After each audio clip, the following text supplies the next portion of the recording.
Pengkhotbah pasal yang ke-12 ayat yang pertama.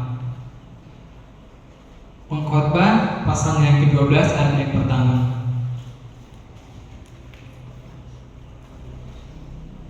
Jika telah menemukannya bagi kita semua, mari kita bersama-sama untuk membacanya bagi kita semua. 1, 2, 3. Penciptamu sebelum dua hari yang pertama dan berbeda tahun-tahun yang dikatakan, ada kesenangan bagimu.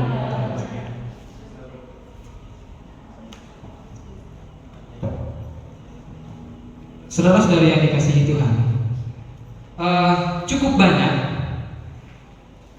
orang-orang yang menyesali akan hidup mereka ketika mereka masih muda. Mereka tidak mempergunakan hidup mereka.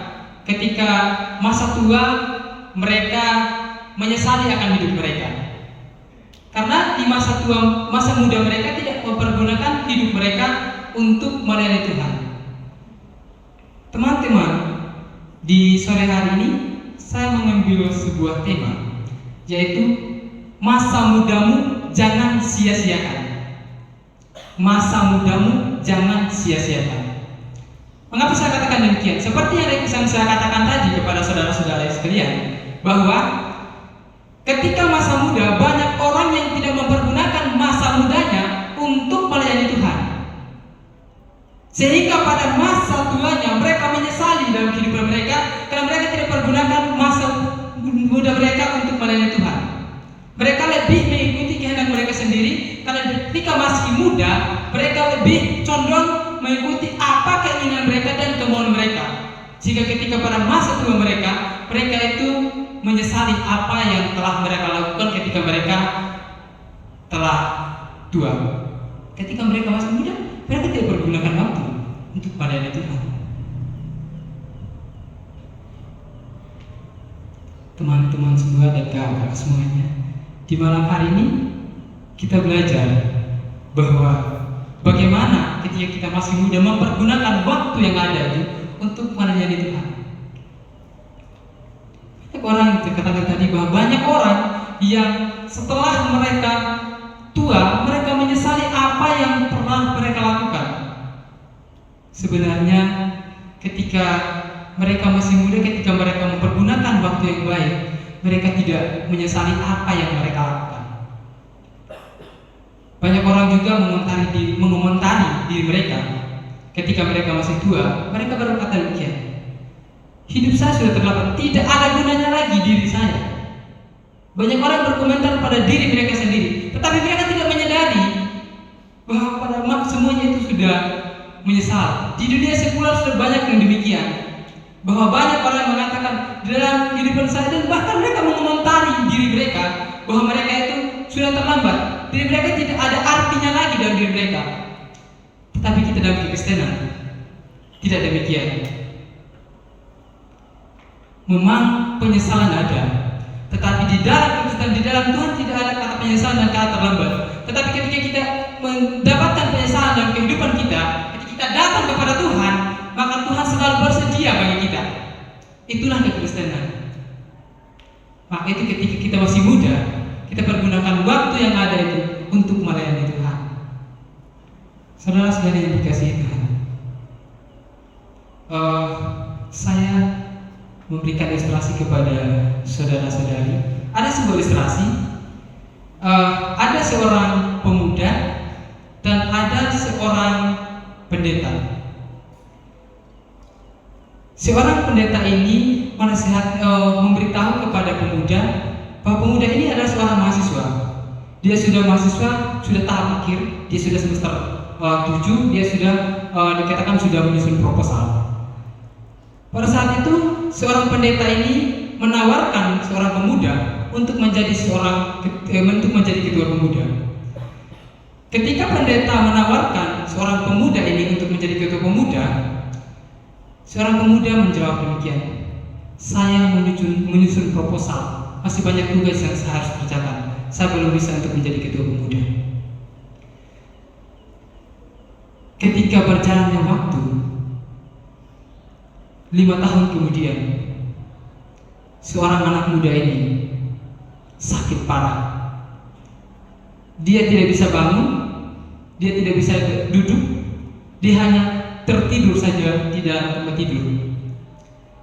Suatu ketika seorang pendeta ini mendengar kabar bahwa seorang anak muda ini dia terkena penyakit dan dia tidak bisa untuk bangun.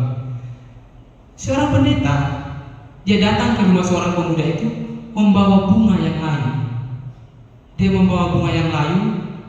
Ketika sampai kepada rumah seorang pemuda ini, dia duduk dan bertemu dengan seorang pemuda.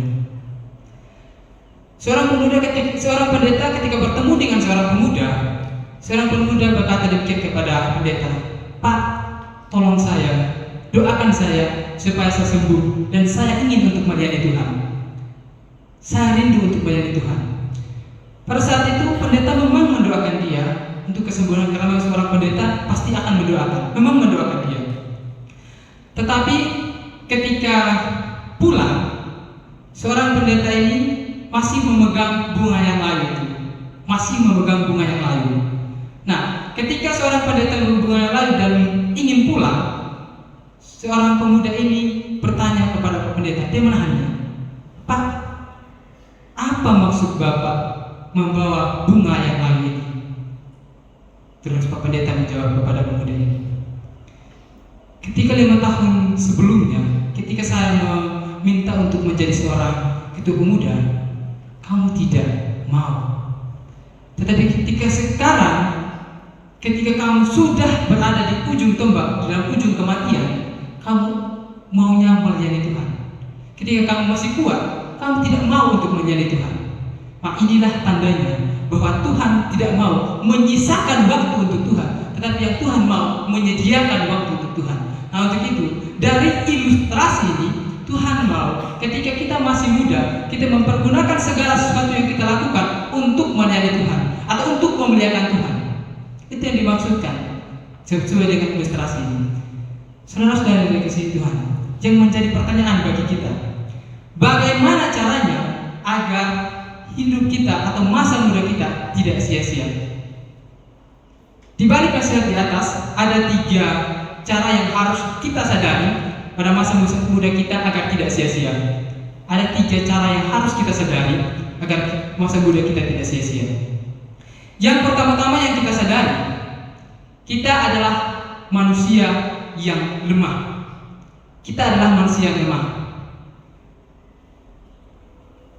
Kalau kita berkata manusia yang lemah, kita adalah manusia yang banyak kekurangan. Kita adalah manusia yang berdosa.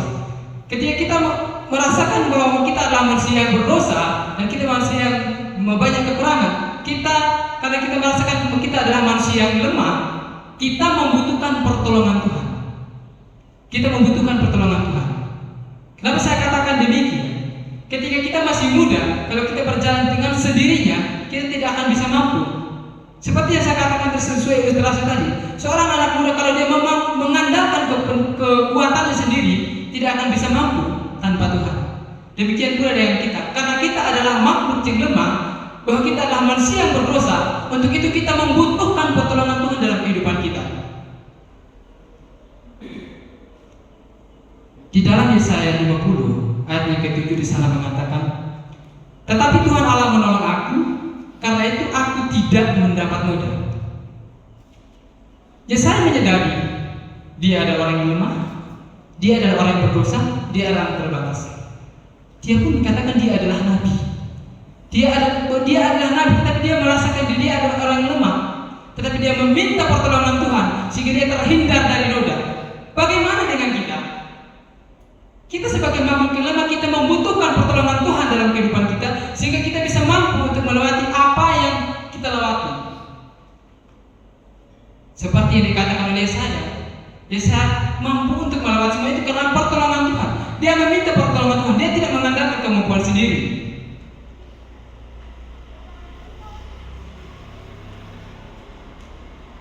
Saudara-saudara yang dikasihi Tuhan, demikian pula dengan kita. Ketika kita masih diberikan kesempatan kepada Tuhan sebagai makhluk yang lemah, kita sebenarnya mempergunakan waktu yang ada untuk melayani Tuhan. Melayani Tuhan itu sebenarnya tidak selamanya kita melayani di gereja. manusia, sebagai WL, sebagai singer, sebagai pemain musik atau pengkhotbah, tidak demikian. Melayani Tuhan ketika kita mengasihi sesama, itu adalah bukti bagaimana kita melayani, bagaimana kita mengasihi sesama. Itu adalah bukti juga. Begitu adalah sebuah hal yang kita melakukan itu untuk Tuhan. Kita lakukan segala sesuatu untuk Tuhan. Tidak selamanya kita lakukan segala sesuatu itu hanya kita berpatokan melayani itu. Melayani juga tidak demikian. Tetapi melayani itu banyak hal yang kita lakukan dalam arti melayani. Saudara-saudara yang dikasihi Tuhan, begitu pula ketika kita ragu akan masa depan kita, secara manusia pasti kita tahu dan menyadari kita adalah manusia yang lemah. Untuk itu saya katakan tadi, tanpa pertolongan Tuhan dalam kehidupan kita, kita tidak akan mampu. Kalau kita sebagai anak-anak Tuhan yang betul-betul menyadari bahwa kelemahan kita, bahwa kita manusia yang adalah makhluk yang lemah, kita tahu dan menyadari itu. Sebenarnya ada janji Tuhan untuk masa depan kita. Sebenarnya kalau kita menyadari, seperti di dalam Amsal 23 ayat 18, karena masa depan sungguh ada dan harapan tidak akan hilang. Itulah janji bagi kita sebenarnya kalau kita menyadari itu, karena kita adalah makhluk yang lemah. Bagaimana kita menyadari hal itu? Tapi kita harus membutuh pertolongan Tuhan sehingga kita mampu untuk mencapai apa yang telah dijanjikan Tuhan bagi kita. Tapi respon kita bagaimana? Apakah kita membutuhkan pertolongan Tuhan? Apakah kita bersembunyi? Tuhan, itu yang perlu kita tanamkan dalam pribadi kita. Saudara-saudari yang dikasihi Tuhan, mari kita tetap mengandalkan Tuhan, meminta pertolongan Tuhan di dalam setiap kelemahan kita. Walaupun kita masih muda, kita jangan mengandalkan kekuatan kita ketika kita masih muda. Karena masa muda itu sebenarnya kita tidak selamanya kita muda. Pasti rentetan waktu kita akan semakin berubah. Tidak selamanya kita tetap kuat dan kuat. Untuk itu, Yesaya pun ketika dia membutuhkan pertolongan, dia mengatakan dia terhindar karena dia membutuhkan pertolongan Tuhan. Mari teman-teman semuanya, kita tetap mengandalkan Tuhan di dalam kelemahan kita. Kita sadari itu bahwa kita adalah makhluk yang lemah. Itu adalah yang pertama yang perlu kita sadari dalam kehidupan kita. Yang kedua, yang perlu kita sadari bagaimana kita bisa dalam masa muda kita itu tidak sia-sia. Yang kedua yaitu kerendahan hati. Kebanyakan orang dalam masa muda lebih mengikuti dan lebih condong untuk mengikuti keinginan. Karena di masa muda itu adalah masa di mana mencari jati diri, bahkan tidak bisa menurunkan ego, bahkan lebih mengatakan, oh saya lebih pintar, saya lebih kuat, saya bisa melakukan segala sesuatu. Sebenarnya tidak demikian, saudara-saudara yang dikasihi Tuhan. Yang perlu kita sadari adalah kerendahan hati. Walaupun kita masih kuat, walaupun kita sebagai anak muda yang dikatakan kokoh dan kuat, perlu kita memiliki kerendahan hati. Mari kita lihat di dalam Amsal 18 ayat yang ke-12. Bersama-sama kita bacakan Amsal yang ke-18 ayat ke-12.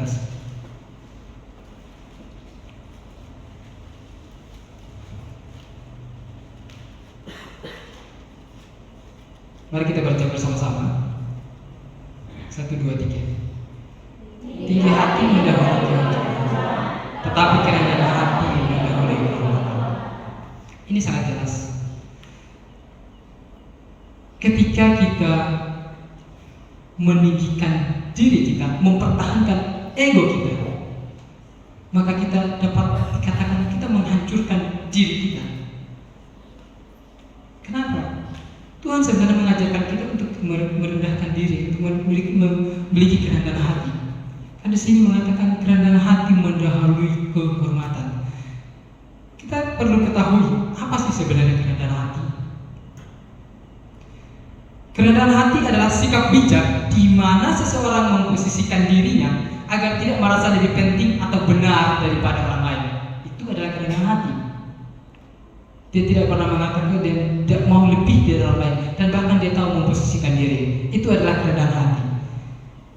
Ada dua yang menandakan bahwa seorang muda memiliki kerendahan hati. Yang pertama, berani mengakui kesalahan. Kebanyakan anak muda, karena dengan egonya, ketika melakukan kesalahan itu tidak mau untuk mengakui kesalahan. Aku benar, tidak peduli salah, tetapi masih mempertahankan. Itulah egonya yang perlu dihilangkan. Yang Tuhan inginkan, bagaimana kita memiliki kerendahan hati, berani mengakui kesalahan. Saya berani mengakui kesalahan sebenarnya di hadapan Tuhan. Bagaimana kita menandakan bahwa kita itu anak muda yang memiliki kerendahan hati, yaitu kita mengandalkan Tuhan dalam kehidupan kita. Itu sebenarnya sehingga kita bisa menguasai diri kita, sehingga kita memiliki kerendahan hati. Tanpa pekerjaan Tuhan, mengandalkan kekuatan sendiri, bagaimana saudara bisa mampu untuk menguasai diri tanpa pekerjaan Tuhan di dalam hati saudara-saudari? Saudara-saudari yang dikasihi Tuhan, di sini mengatakan di dalam Amsal 28 ayat 13, siapa yang menunjukkan pelanggaran tidak akan beruntung, tetapi siapa yang mengakuinya dan meninggalkannya akan disayangi. Siapa yang tidak mempertahankan egonya, yang membuang semua perilakunya yang tidak sesuai dengan kehendak Tuhan, dia adalah orang yang disayangi. Kalau kita masih mempertahankan ego kita ketika kita masih muda, bagaimana kita bisa berkembang ke depannya di dalam kehidupan kita? Kalau kita masih mempertahankan ego kita. Tetapi yang Tuhan mau, bagaimana kita memiliki kerendahan hati seperti Yesus Kristus. Saudara-saudari yang dikasihi Tuhan, saudara-saudari tidak, kita menyadari bahwa Yesus Kristus bahkan menyerahkan diri, merendahkan diri di atas garis, datang ke dalam dunia menjadi manusia dan bahkan menjadi hamba untuk menebus dosa saudara dan saya. Itu adalah tanda kerendahan diri. Apakah kita sebagai makhluk ciptaan Tuhan, bagaimana kita bisa mempertahankan ego kita, sedangkan Dia saja raja di atas segala raja? Dia datang untuk merendahkan diri menjadi hamba untuk menebus dosa kita.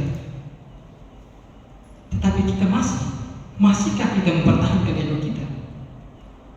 Tetapi pencipta saja Dia merendahkan diri untuk menebus dosa kita. Saudara-saudara yang dikasihi Tuhan, yang kedua yang perlu kita ketahui, bagaimana anak muda memiliki kerendahan hati, mau belajar. Anak muda mau belajar bagaimana memiliki kerendahan hati. Anak muda itu mau belajar dan tidak hanya dia mengikuti pendidikan formal. Anak muda itu mau dibentuk dan mau mendengarkan firman Tuhan. Itu adalah anak muda yang ingin dibentuk dan mau belajar. Itu adalah tanda-tanda yang anak muda yang memiliki kerendahan hati. Saudara-saudara yang dikasihi Tuhan, sebagai anak muda yang mau belajar, ada kaitannya yang pertama, bagaimana kita belajar dan bagaimana kita mengakui kesalahan kita. Itu adalah belajar. Belajar dari kesalahan kita, itu adalah belajar. Di sini kita dapat mengetahui bahwa anak muda memiliki kerendahan hati, yaitu dia mengandalkan Tuhan dalam kehidupannya. Dia selalu mengandalkan Tuhan dalam kehidupannya. Dalam hal apapun tidak pernah merasakan dalam kehidupannya saya seperti ini dan seperti itu, tapi dia selalu mengandalkan Tuhan. Itulah orang yang selalu mengandalkan Tuhan. Saudara-saudaraku yang dikasihi Tuhan, mari kita tetap mengandalkan Tuhan dalam kehidupan kita. Mari milikilah kerendahan hati dalam kehidupan kita, agar kita tetap bertekun di dalam Tuhan. Terus yang ketiga yang perlu kita sadari, yaitu menyerahkan masa muda kita dalam pimpinan Tuhan.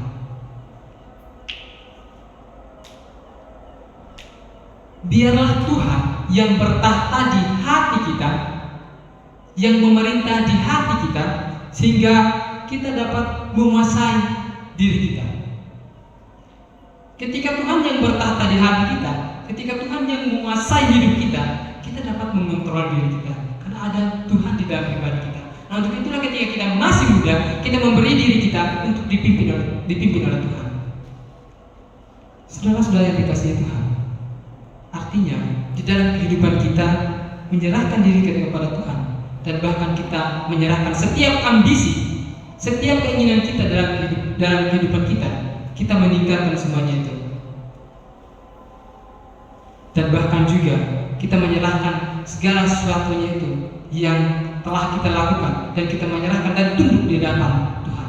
Itu namanya menyerahkan diri kita kepada Tuhan.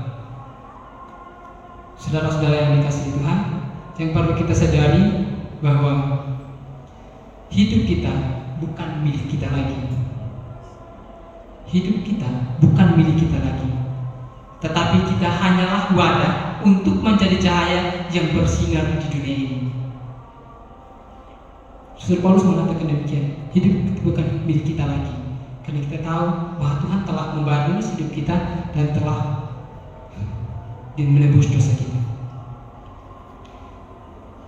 Saudara-saudari yang dikasihi Tuhan, kita belajar bagaimana kita melepaskan ego kita dan bagaimana kita melepaskan diri kita dengan keinginan-keinginan duniawi.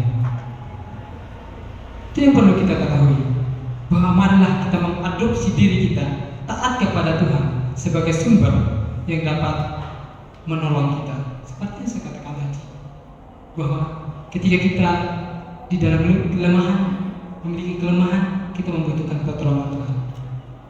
Saudara-saudari yang dikasihi Tuhan, di dalam Galatia 2 ayat ke-20 sudah sangat jelas di sana mengatakan bahwa namun aku hidup, tetapi bukan aku lagi sendiri yang hidup, melainkan Kristus yang hidup di dalam aku. Ini sangat jelas bagi kita bahwa hidup kita bukan milik kita lagi, bahwa hidup kita adalah milik Kristus. Saudara-saudari yang dikasihi Tuhan, mari kita menyerahkan hidup kita untuk memuliakan nama Tuhan. Ketika kita masih muda, mari kita pergunakan waktu yang ada untuk melayani Tuhan. Karena tidak selamanya kita muda, tidak selamanya demikian. Mari sebagai anak muda kita memberi diri kita melakukan pekerjaan Tuhan, dan beri diri kita dipimpin oleh Tuhan, dan Dia yang dapat mengubah hati kita, yang dapat menurunkan ego kita, sehingga kita dapat mampu menguasai diri kita. Kesimpulannya bagi kita, masa muda adalah masa yang sangat rentan terhadap segala pengaruh yang ada. Gunakan masa muda menjadi sia-sia di dalam pekerjaan Tuhan, karena penyesalan selalu datang di akhir. Tetapi di dalam Tuhan tidak pernah ada kata penyesalan, karena selalu ada kesempatan bagi kita ketika kita datang kepada Tuhan. Di akhir khotbah saya ingin membagikan ilustrasi. Ada seorang pemuda, setelah dia lulus SMA, seorang pendeta menawarkan untuk sekolah pendeta. Ketika sudah lulus SMA, seorang pendeta ini menawarkan, kamu harus sekolah pendeta. Tetapi seorang pemuda ini mengatakan, saya harus sekolah sekuler, saya harus kuliah sekuler. Tetapi seorang pendeta mengatakan kepada pemuda ini, kamu pergi untuk sekolah pendeta. Bahkan orang tuanya seorang pemuda ini sangat mendukung untuk sekolah pendeta. Kamu harus pergi keluar dari kampungnya. Suatu kali pada saat ketika ingin berangkat, seorang pendeta ini selalu mendorong seorang anak muda ini untuk sekolah pendeta. Tetapi anak muda ini tidak mau, dan dia tidak mau. Tapi dia selalu mempertahankan dirinya bahwa dia ingin sekolah sekuler. Suatu kali ketika telah mendaftar dalam sekuler, seorang anak muda ini pergi ke kampus. Ketika pergi ke kampus, seorang anak muda menyeberang jalan. Ketika menyeberangi jalan, apa yang terjadi? Dia ditabrak oleh mobil. Ketika dia ditabrak mobil, semua kakinya patah. Semua kakinya patah. Tetapi dia tidak mati, tetapi kakinya patah. Ketika dibawa pulang ke rumah sakit, dia menyadari dirinya. Coba sebenarnya ketika pendeta menawarkan saya pada saat itu, saya pergi. Saya tidak akan mengalami hal seperti yang saya alami di tempat ini sekarang. Dan akhirnya penyesalan datang. Penyesalan datang selalu di akhir. Saudara-saudara yang dikasihi Tuhan, di dalam ilustrasi ini mengajarkan kita, mari pergunakan waktu kita masih muda. Jangan sia-siakan. Apa yang kita lakukan, lakukanlah segala sesuatunya untuk memuliakan nama Tuhan. Bukan saja kita melayani ketika ada di dalam gereja, banyak hal yang kita lakukan untuk melayani Tuhan. Mari, firman Tuhan mengajak kita. Mari kita selalu mengandalkan Tuhan, meminta pertolongan Tuhan di dalam kelemahan kita. Mari kita tetap memberi kerendahan hati dalam kehidupan kita. Mari menyerahkan hidup kita untuk dipimpin oleh Tuhan.